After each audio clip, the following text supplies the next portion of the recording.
Hey, it's been a long time and I just wanted to get out here and tell you guys I'm alive, I exist, I'm safe, I'm still here, I still want to talk to you, and I don't know, it's not even like I've been gone that long. So I wanted to tell you guys what's been up within the last few weeks. As you guys, especially if you are in the United States of America, you know that it's been a lot going on in our community this past few weeks. So for one, I live in Chicago, and you guys have already known, like, since coronavirus hit it, I'm not gonna say I've had the coronavirus, but I feel like I had that shit, okay? But I feel like I had it because I had the worst asthmatic cold ever. They did test me for COVID, and I tested positive for a rhinovirus and an enterovirus, but not the COVID-19. So I was taking the nebulizer breathing treatments a lot, and that is not pleasant. It really takes a lot of energy when you have to do it several times a day. So the whole first part of quarantine, I was pretty much sick and just not really doing too much anyway, but going through the motions, even though I still have my Total Life Changes business, and that was still going well, and I still had team members to talk to, and you know, I would make a little energy. Work really slowed down because I still have a 9-to-5 job, and I was transferred to work remotely, even though there wasn't a lot of stuff I could do remotely. So I might only have a few assignments a week, and I still got paid a full-time check for that. So I had a lot of time on my hands, and being quarantined and a lot of things were closed except essential businesses. So for me, that was like Walgreens, you know. And my boyfriend was over here to help me while I was sick, so he would get a lot of the groceries and run the outside errands for me.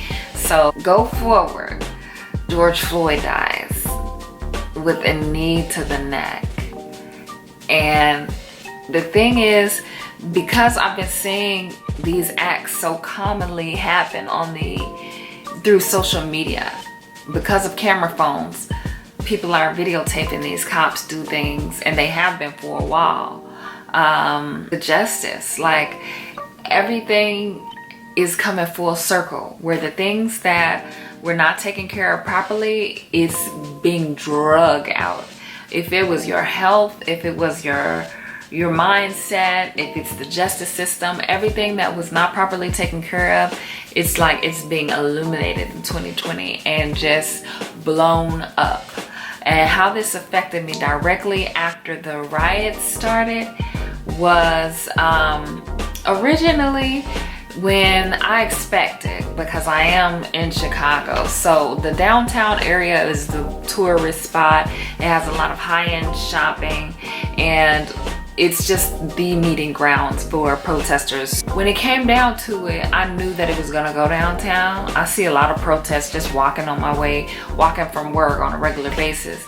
But what made these so crazy, obviously social media, obviously it's a Black Lives Matter movement, and it took over the city, but the looting, which I'm under the impression that a lot of Black people did not start with the vandalizing and the looting downtown. They did not start it, and I have a lot of friends who live downtown who contested to the fact that there was a lot of out-of-town people up here for these protests. So I don't know what's neither here nor there, but downtown, I expected the crowd to get wild because it's downtown. It's the place to go to start something, and whether it's peaceful or not, and it started and it got unpeaceful. I saw the fires, I saw the damage, but at the same time it was funny because I'm seeing dudes footworking on the cop cars.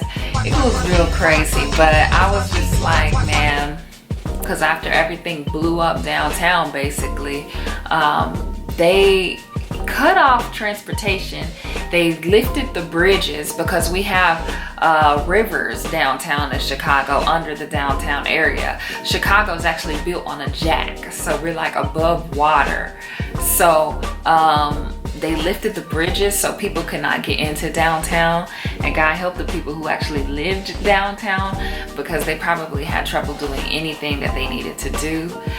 They boarded up a lot of the stores, a lot of things were vandalized, and I thought that was it until it came to where I stay in the South Side. It really hit our historically black neighborhoods like Chatham, which is a deep south, what we call deep south in Chicago. Mainly I hear that term from West Siders, but a lot of the black neighborhoods in Chicago, which is also a historically segregated city, are the west side of Chicago and the south side. So the historically black neighborhoods I know of in the south side, a lot of them got really vandalized, but these weren't out-of-towners. These were black people.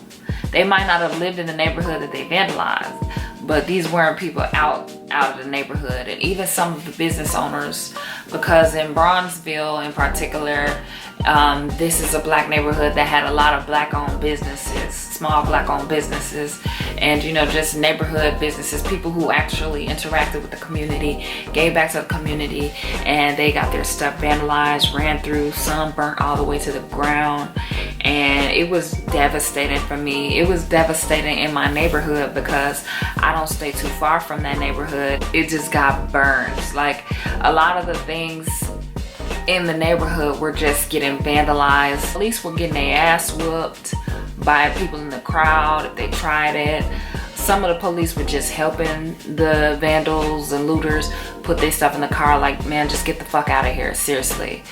It was a lot. Like, it was a lot going on, and it was a lot for me to register as a black business owner, as a community person, as a Chicagoan. My roots, it's like to see this shit happen and experience it with helicopters above my head for hours. My grandma's calling me like, don't leave the house, because over in her neighborhood, helicopters are over there, and I'm hearing shots. I heard 3 shotguns, and I heard 10 shots pop off after that. Just hearing what was going on outside from my apartment then was terrifying. It was traumatizing. It was a lot to take in, and I did kind of record myself. Unfortunately, it's hard to look at, but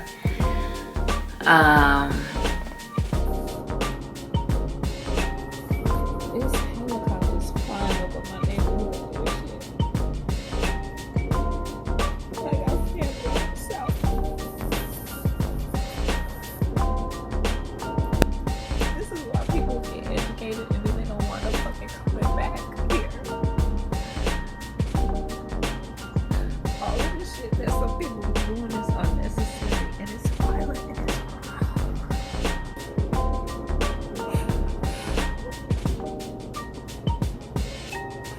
I'm all pro-black and pro-justice, but some of the shit that's going on out here is not just. It is not. I was just going through a lot. Like, it was a lot for me to take in when it was initially going on, but then I looked at the after effects of what had happened and thought, like, this is why I do what I do. This is why I want to be the entrepreneur. This is why I want to be a voice in the community and a leader in the community, because if there's more good leaders and more good people to spread the wealth, you got to look at this. Crime is socioeconomic. People who feel like they have less opportunity, less money, those are people that are more likely to commit crime. There are people out here that wind up selling their bodies, selling drugs and everything else because they have a lack of money. So of course, with the George Floyd tension, all the negativity, all of the contained hostility, all of the people losing their jobs, like, it's only natural that happened. Like, it's only natural the scene was set for this to explode in that manner, and that's exactly what it did. And I was just in the time that all of this was going on, the helicopters over my head, giving myself a headache, being stressed, I was getting ready to move. It was a lot, y'all. So I appreciate everybody bearing with me, because I have had several videos recorded already that I just need to edit and push out to you guys regarding some products. And you know, I want to keep you guys informed. I'm updating my equipment, updating my whole life. I am in my new apartment.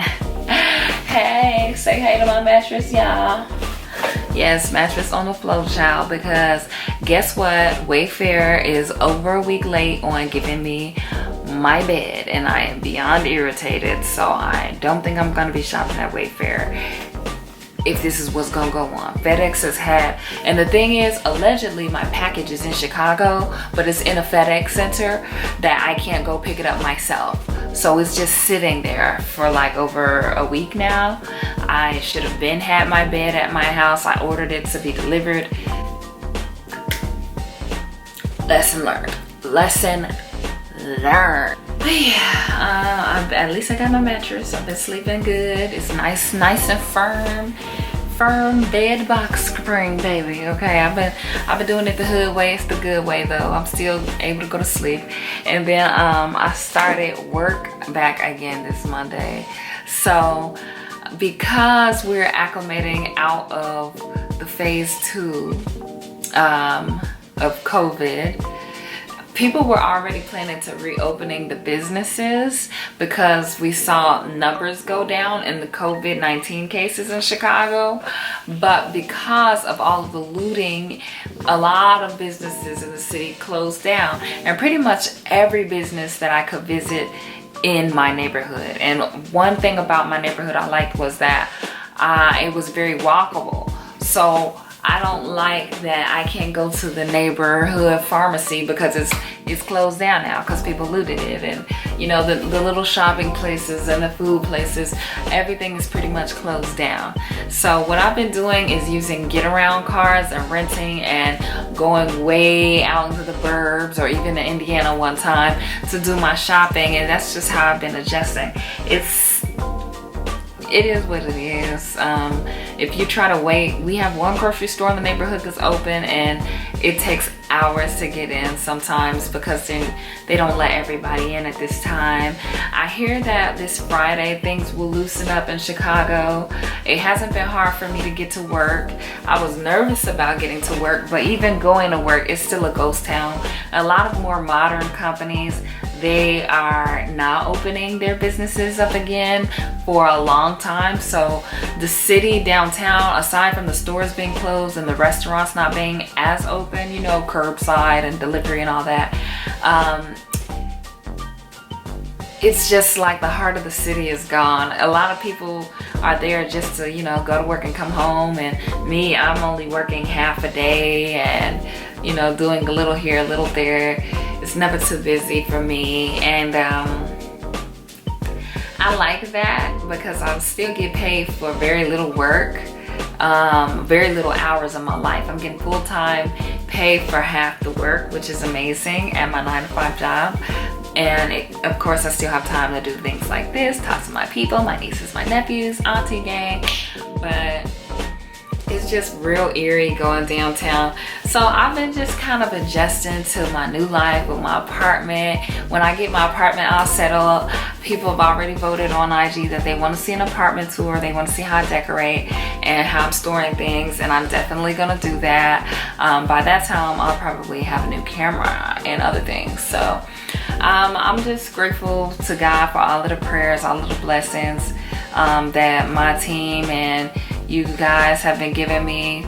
I felt like I owed you this life update because I've been in and out, around and about. And the thing is, at the end of the day, I miss content. This is what I do. I love to create content and talk to people on my YouTube platform.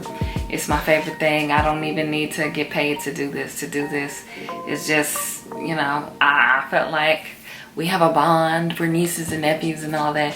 So I have to tell you what's going on. So with that, I am going to dip out on you. There is no community without the you and the I. This is a YouTube community with your auntie, okay? So y'all leave me some love, leave me some likes, and stay tuned with your girl. Until next time, okay? It's your girl, Bad Aunt BB. Over and out.